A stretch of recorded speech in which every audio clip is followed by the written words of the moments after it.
Joining us now, Senator Angus King of Maine. Senator King, I remember when you said on this program, it's been months now, that you had always held that the filibuster was an important check, but that in the case of federal voting rights legislation, it needed a carve-out. It needed to be put aside. I wonder what you make of the president arriving at that position and of Senator Schumer's reporting that Joe Manchin and Kyrsten Sinema remain unconvinced of that. Well, I think it's not surprising because the president has a unique perspective, having served in the Senate for something like 40 years, and he saw the filibuster devolve or degrade from something that was very rarely used, involved holding the floor, endless speeches, a lot of debate, to what we have now, which is, I call it the dial-in filibuster. You don't even have to make a speech. You don't have to come to the floor. All you got to do is call Mitch McConnell and say, I filibuster. And then all of a sudden you have to have 60 votes. That's not the way the rule has worked in the past. And Joe Manchin, I got Joe Manchin on my mind. Joe Biden remembers that, and he remembers how he can testify to how what we're experiencing now is not the historic filibuster. Now, as far as Joe Manchin and Kyrsten Sinema, I've met with both of them in the last 24 hours. We've had a lot of talks over the past months on it. They have legitimate concerns. They have the same concerns that I had about changing the filibuster, because once you do it, then it's really probably gone forever, and the majority, and majorities can change, can do whatever they want.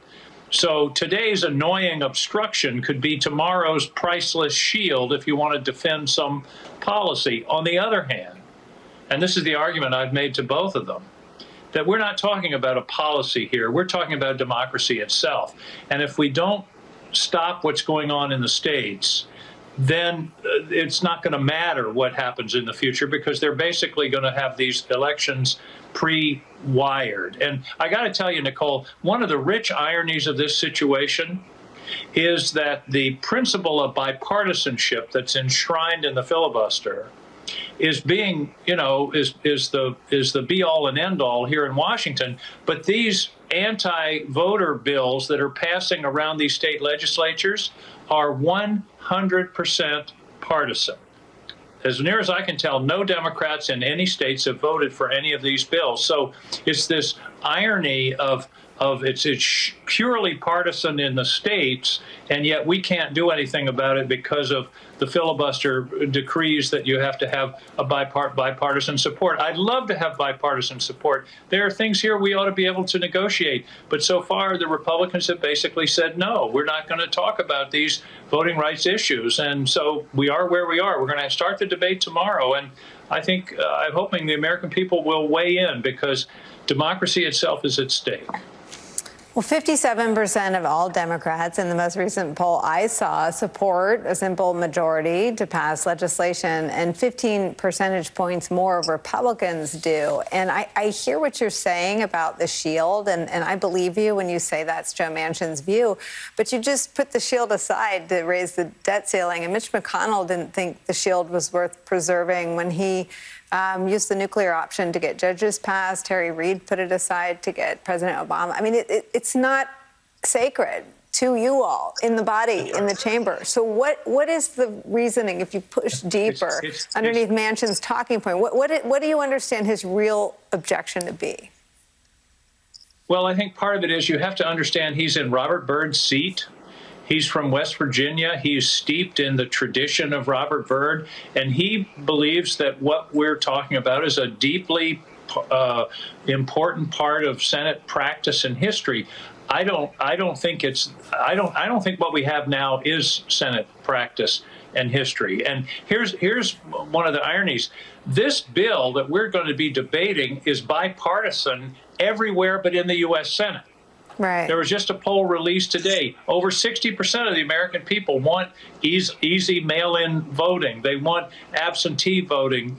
They want the election day to be a holiday. They support all the provisions of the bill that we're talking about. These are Democrats and Republicans, but it's a totally partisan effort here in the Senate to block it. And Nicolle, I got to tell you a story. In 1891, in the winter of 1891, the House of Representatives passed a voting rights bill to protect the franchise of black people in the South. The bill died in the Senate in a filibuster. For 75 years, it took us 75 years to right that wrong, to correct that mistake. American history was changed by a few votes, or the lack of a few votes, in the U.S. Senate in the winter of 1891. I don't want to make that mistake again. I don't want to stand by and say, I let this happen. I let them erode the not only voting rights, but the counting of votes, substituting of partisans for nonpartisan voting officials, allowing legislatures to get involved in counting and certifying votes. That's inimical to democracy itself. And I don't want to say, oh man, we made a decision in 2022 in the winter that's going to reverberate for generations in this country as we try to get our democracy back. That vote in 1891 haunts me, Nicolle, I got to tell you.